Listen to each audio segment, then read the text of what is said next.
Doctor Bhimrao जयंती celebration committee की तरफ से आज आरसपुरा में एक कार्यक्रम का आयोजन किया गया, जिसमें भारत के संविधान रचयिता डॉक्टर भीमराव अंबेडकर को श्रद्धांजलि अर्पित की गई।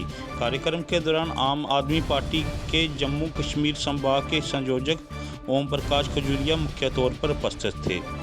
इस अवसर पर वक्ताओं ने अपने अपने विचार प्रकट करते हुए बाबा भीमराव अंबेडकर द्वारा बताए मार्ग पर चलने के संकल्प भी लिया।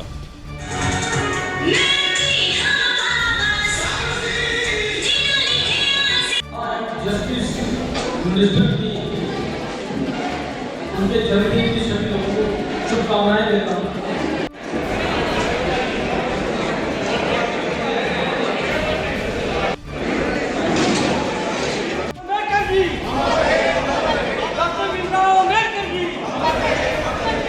बाबा साहब का 131वां जन्मदिवस मनाया।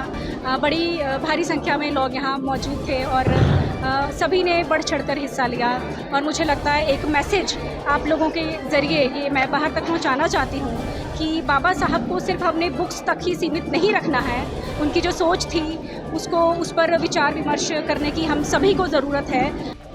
संविधान निर्माता और पहले लॉर्ड जस्टिस मिनिस्टर बाबा साहब भीमराव अम्बेडकर जी को याद करने का उनकी कमेटी का जो आज दिन था, इसमें आज जो चर्चाएं हुई वो चर्चा थी कि देश के अंदर एकमात्र अगर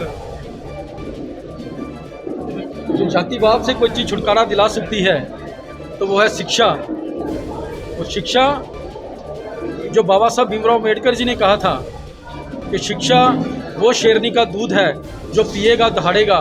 तो आज देश के अंदर जिस तरीके से वंचित वर्ग को शिक्षा से वंचित किया जा रहा है, क्योंकि शिक्षा एक बिकाऊ वस्तु बन चुकी है, जो कि एक सोशल कमोडिटी होनी चाहिए थी, सामाजिक वस्तु होनी चाहिए।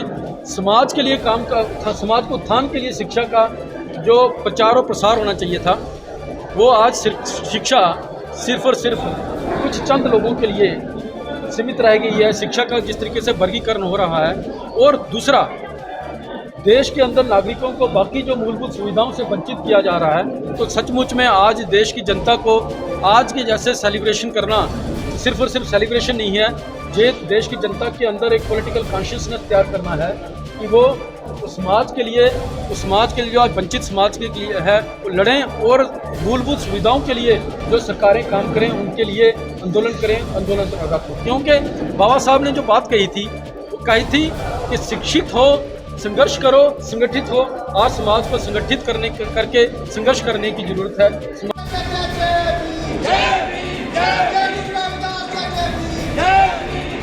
आरसपुरा की आवाज़ आपके साथ, हमारे साथ आप बने रहें। नमस्कार।